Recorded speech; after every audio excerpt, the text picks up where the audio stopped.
Good morning, everybody, and thank you for joining us for this important announcement about partnerships, how we're going to increase the peace in our community. Flint has made meaningful progress in reducing violent crime, but in recent instances of shootings in our community demands immediate action and our attention. This is not a simple police issue. This is a community safety issue, and it requires every part of our public safety system working together. Now, Nelson Mandela had a quote. His quote says, safety and security does not just happen. They are a result of collective consensus and investments. The agencies and people you see behind me are making those investments in our public safety issues that we're facing across the state of Michigan and also in the city of Flint. Giffords Law Center has reported homicides have been the #1 leading cause of death for black men between the ages of 15 and 44 for more than 50 years. This is something should ever be accepted as normal. Society has to push back against this standard. The report also shows in 2024, more black men between the ages of 15 and 24 have died from homicide and gun violence than accidents, suicide, heart attacks, diseases, and cancers, and a long list of other things combined. Behind every number, there's a person.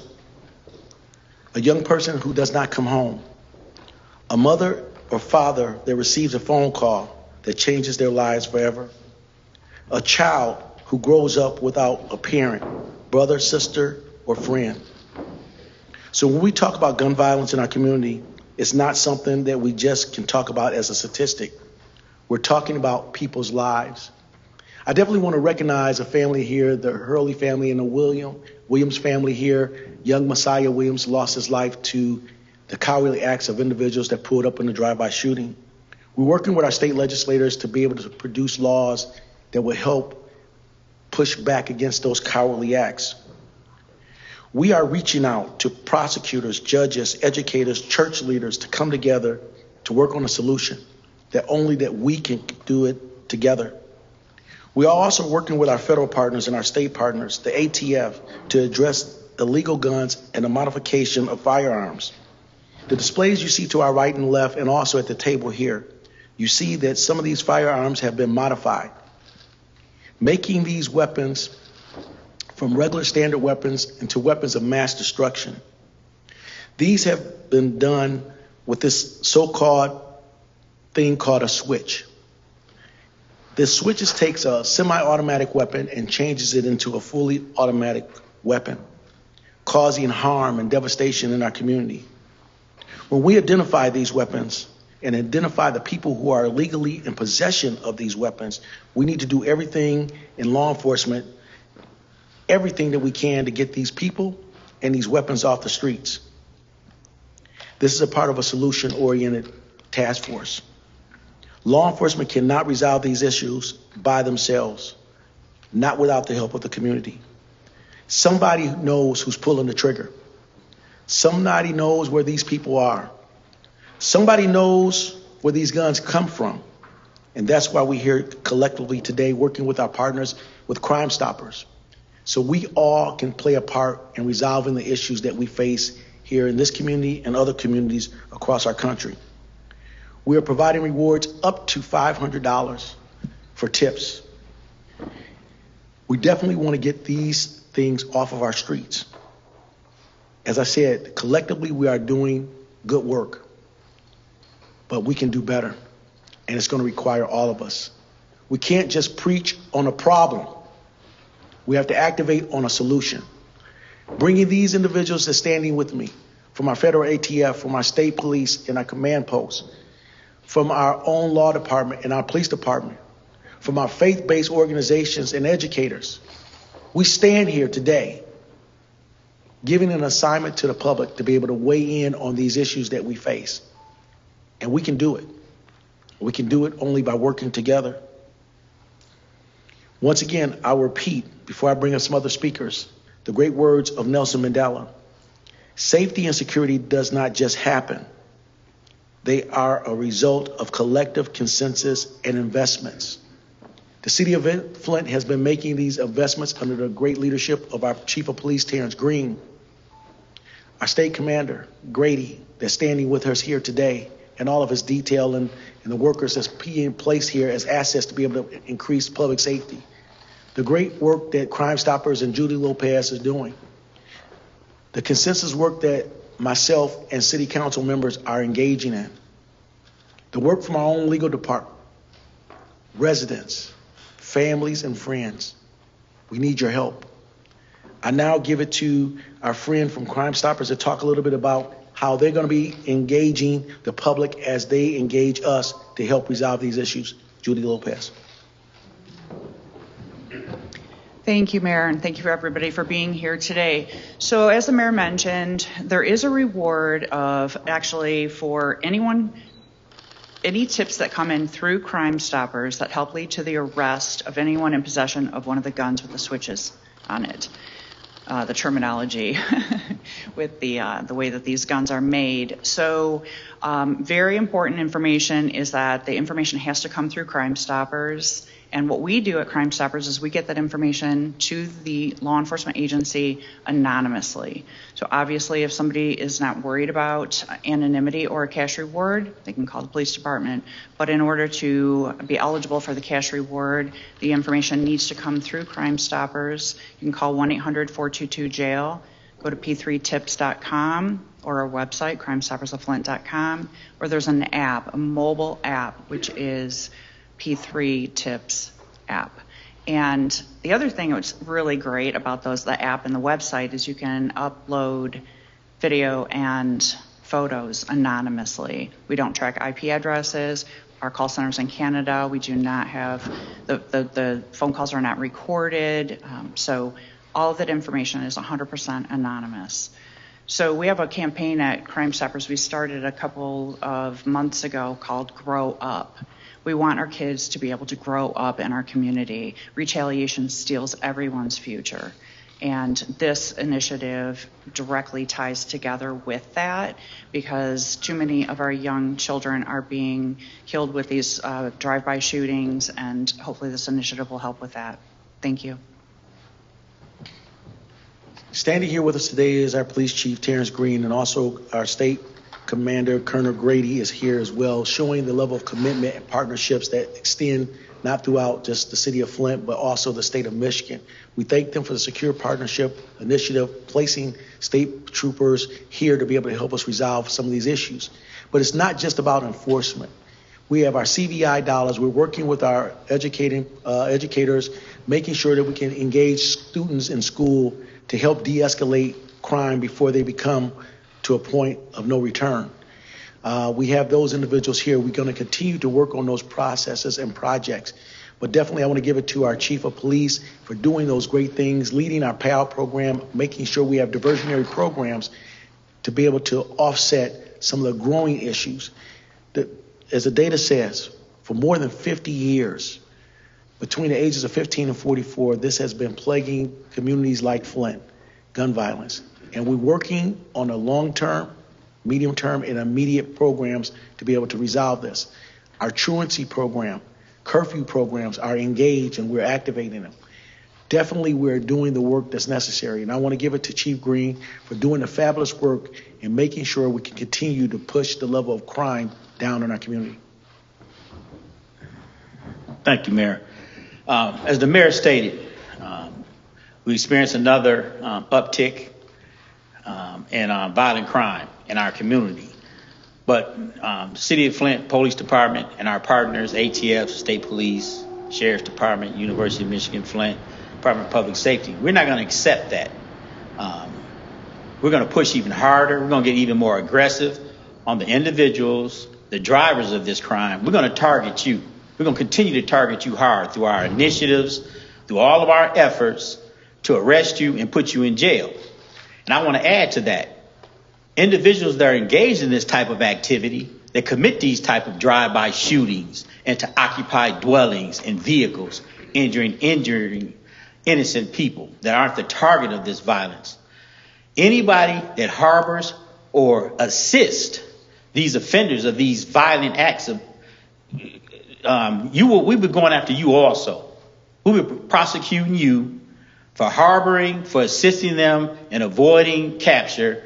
We're going after you just as hard as we're going after those that commit the offense. We know a lot of these shootings are retaliatory in nature. Those homes that are targeted because you've committed some act and individuals have returned and retaliated against you in your home, causing straight bullets to enter innocent victims' homes. We'll be going after your house also as a public nuisance and public safety. We'll be attempting to padlock your home. If you're driving around in a vehicle that doesn't have a license plate, because we know individuals engaged in this type of activity use vehicles as transportation. They're not walking out up on foot. They're using some type of vehicle as transportation. If that vehicle is not in order, I'm instructing my officers to initiate a traffic stop to investigate why you don't have a license plate on your vehicle, or why are you operating a vehicle without a driver's license. We're coming after you hard. And I mean totally hard. No excuses, no exceptions. We're not going to tolerate it any longer. As long as you are out there committing these crimes, we're going to be out there just as aggressive and stubborn to get you off the streets to avoid this.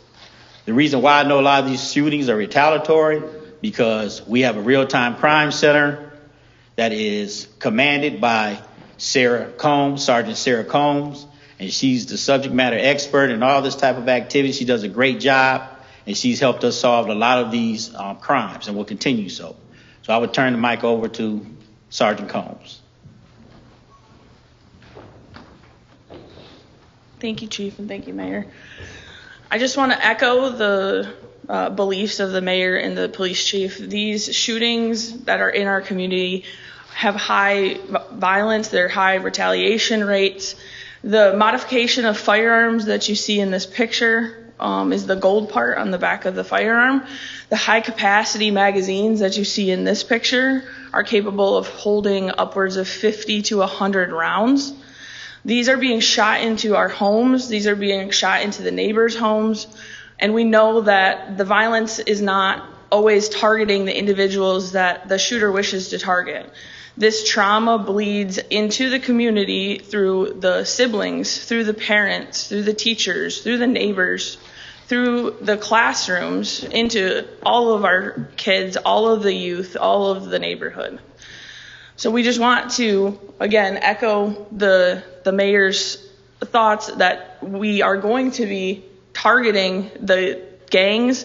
We're going to be targeting the perpetrators of the violent crime in order to resolve some of this violence that we see. As you heard it from our chief, we will not be apologetic for the enforcement of against these individuals who are committing these heinous acts, these cowardly acts in our community. We are standing hard on crime, but definitely we put in a full wraparound service around these issues, trying to make sure that we can build strong citizens. I see Pastor Harris is here and Bishop Martin is here with our faith-based community. I have Dr. Javon Gill behind me talking about some of the medical issues that we may be looking at with some unstable mindsets in our community. We're working through all of these things to be able to have a better and stronger community, and we would definitely be prosecuting these individuals. We're going to be looking at partnerships with our prosecutor and also charging some of these crimes, because it is a federal offense to possess one of these switches in the commission of a felony. We will be asking our federal prosecutors to engage it heavily and prosecute these crimes, not only on the state level, but on the federal level. We want these people off our streets. As the chief said, we don't want you aiding and abetting, but we definitely want you on a partnership of creating a peaceful, united community. I'm going to also offer an opportunity to Colonel Grady, if you'd like to say anything, but he's our guest here. He's been a part of our landscape and law enforcement here. He's been a great partner from the state level, a great partner in helping us control and monitor our streets. Colonel Grady, would you like any words? Yes. Thank you, Mayor, for inviting us here today. As Chief Green, as the mayor has already indicated, the state police continue to be partners here in the city of Flint to ensure safety. And for those of you that are doing wrong, we're going to work with Chief Green, our federal partners, to get you off the street. There are different ways that you can handle the beefs or the issues that you have with other people. But utilizing weapons as you see here today to my left and right is not the appropriate way to handle that. So I'm asking the city of Flint and the community members, like you have a lot more power than what you realize. It's okay to say for the youth that are in the community, call the Crime Stopper information, but know that we are watching. I want to give the officers, our federal law enforcement officers, and definitely our state troopers and our sergeants that are working out there, our investigators, all of the credit in the world, because it's a tough job and they continue to go out and do it every day. But we cannot solve the problems without having the partnerships to keep the community safe. Thank you. Also, our assets from the ATF, our federal partner, is here. Come on up.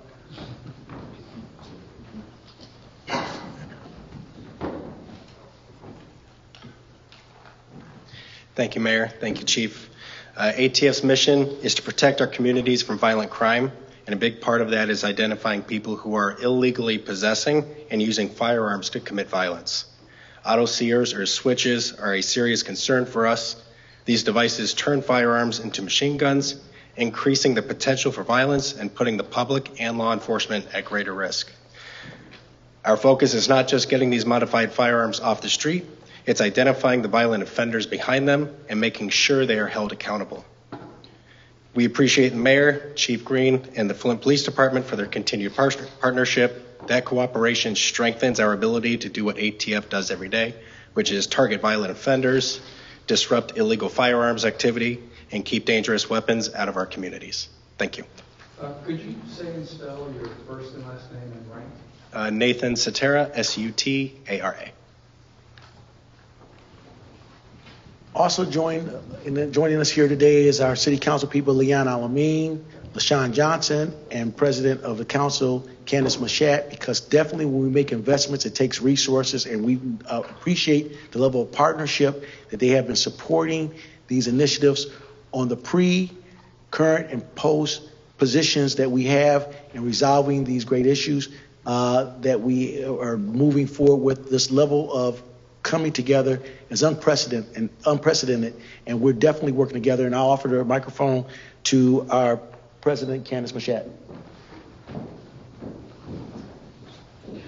Thank you, Mayor. Thank you, Chief. We stand here today as members of the community who recognize the fact that every child from Court Street to Flushing Road to Ballinger to Pearson Road to Clio to wherever they may lay their heads in the city of Flint should do so safely. They should do so without fear that someone is coming, someone will harm them, or they will not wake up tomorrow.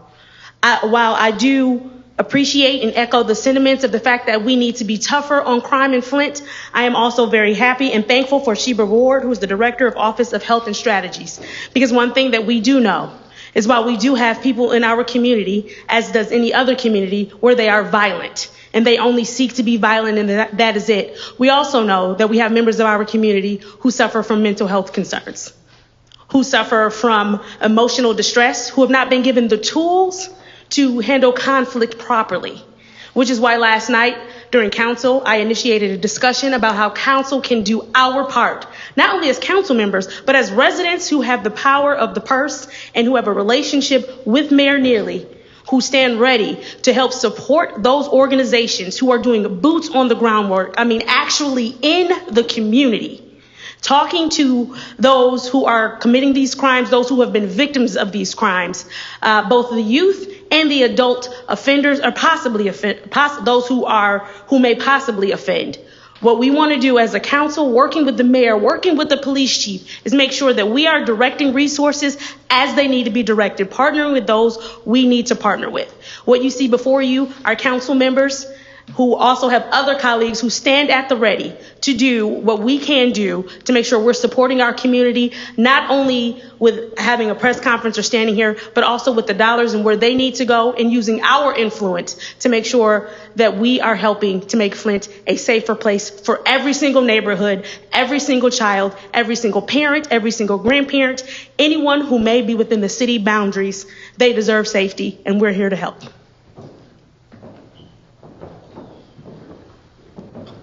This is real what we're doing, and that's why we're petitioning you, the residents, and also of every like-minded thinker in our community. Pastor Harris is here from the Concerned Pastors. Bishop Martin is here as well. They have folded in to be able to say that we love much more than we hate. We love our community, and we have to show it. Also, as President Machad has said, we are doing a full wraparound approach to this. I'm going to bring Sheba Ward up to the microphone, also Dr. Gill up here to talk about some of the issues that we're dealing with mental health and mental health issues. The city of Flint has done things that has been unprecedented, but definitely this is the laboratory that other communities across the state and across the nation are following. The city of Flint is the only community that has a daytime curfew. The curfew is going into effect as school restarts. Kids are not allowed to be in public places between the hours of 9 a.m. and 2 p.m. on school days unless they're with a parent or a guardian. You cannot educate a community if they're not in the classroom. We have a nighttime curfew. Through Chief Green's leadership, we have our recreation center where kids are collected that's in violation of the curfew, taken to the rec center to be turned over, and then also to be then turned back over to their parent. If a citation is necessary for the parent, we will give that citation, but we need good parenting that's also a part of the recipe for success. Sheba.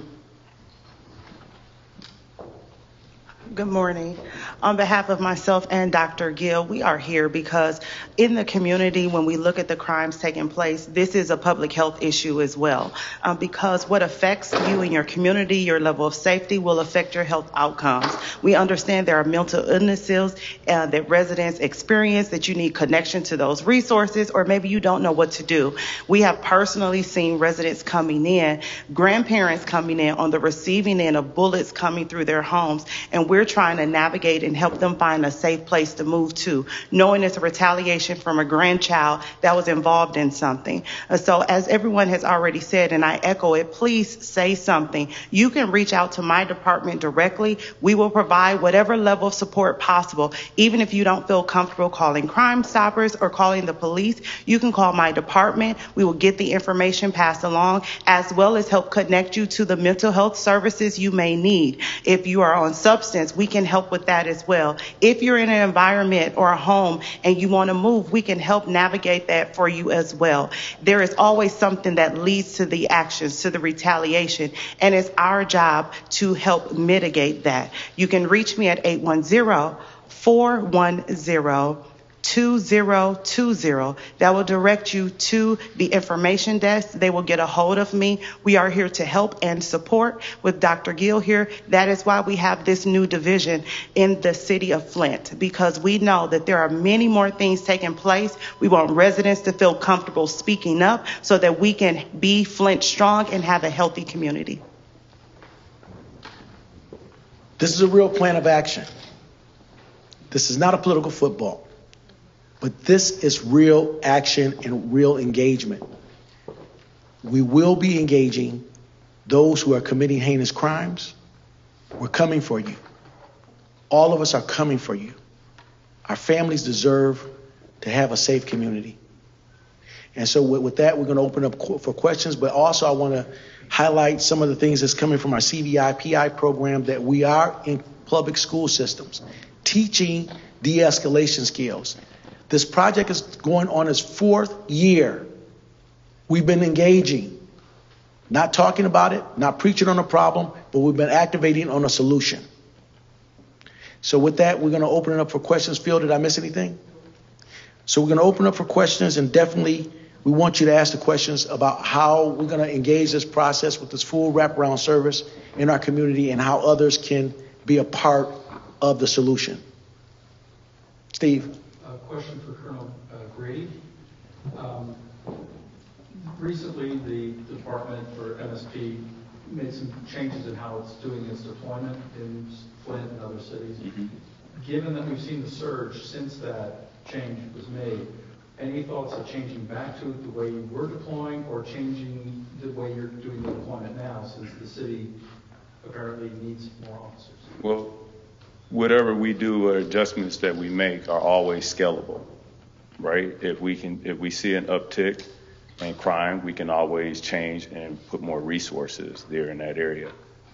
But just because we make changes where you don't see us in uniform doesn't mean that we're not there, right? We can there's other ways of solving crimes or trying to get ahead of it. And so that's why the Captain Marenko, Inspector Qureshi, each district is a little bit different throughout the state, each city.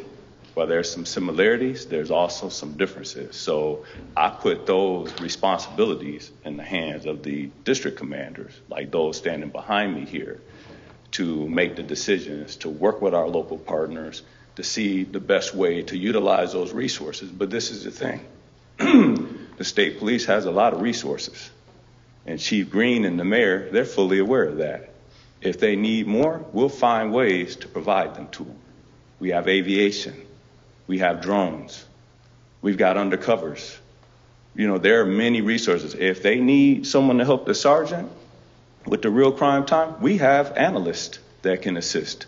There are many other ways to being able to solve an issue or come up with solutions outside of just putting a patrol car out there, because as been indicated, that's not the way to solve this. We can only do so much by making arrests.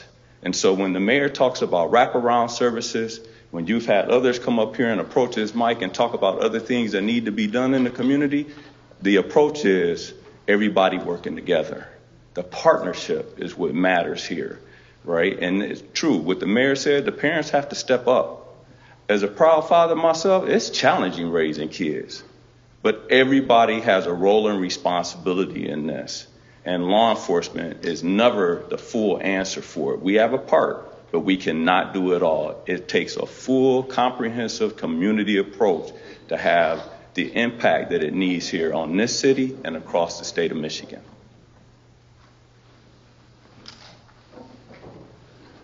Yes. So this one may be for Colonel Brady as well as you. I just wondered, since you're asking for like stronger enforcement at a state level, could you give, are there any specifics that the city's asking for? And then also, I know you just gave some examples, but are there any specifics of what you think we may be looking at? Yeah, I can take that question. What we're requesting is the stronger partnerships in these areas, from our prosecutors, from our judges. All of those individuals, we're going to be coming together for a summit, talking about how we're going to engage this. Partnerships along the federal lines, in which you just heard from the federal level for the ATF. Stronger partnerships that will help us keep these individuals off the streets. For these officers, it's not about just catch and release. We want to make sure they are held accountable, whether it be on a state level, on a federal level, but we would hold them accountable.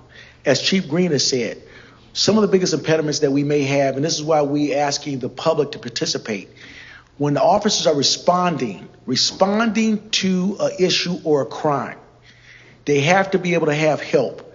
People have to provide tips, that they can give those tips anonymously. But also when people are aiding and abetting those individuals to evade prosecution or accountability for the crime in which they did, is also problematic. So with the laws, as the chief said, we're going to go after for them assisting after the fact, or engaging, aiding and abetting, fleeing these individuals. Because as I said, somebody knows who they are. Somebody knows where these guns are. Somebody knows who did the shooting. We're giving you a vehicle and an incentive to be able to participate in making sure our community is safe. Call 1-800-422-JAIL. Give the anonymous tips to our detectives so we can go get them. Taking them off the streets, because next time it could be your family member. It could be your friend. It could be your neighbor So all of us from the faith community, education, business, law enforcement, judges, we all have a role to play. And what we're requesting today is a full wraparound service to engage all these ingredients and have the recipe for success as it relates to public safety in our community. Yes. Omer? Yes. Yeah. This one's for Chief Green. I know it was stated that citations will be given as necessary for juveniles found breaking the curfews, but if they are, involved in violent activity while breaking that curfew, could their parents be investigated as well? Could there be harsher consequences than a citation? Well, the parents can be investigated for the curfew violations or the truancy violations. As far as if the juvenile has committed a violent act or a crime, they will be arrested solely on that. But in addition to the curfew violation, we're going to hold the parents accountable for did they know where their child was. If it's a repeat offender, as far as the curfew violation or the truancy violation, the parents would be targeted for that also. One instance doesn't reach that level, but multiple instances does.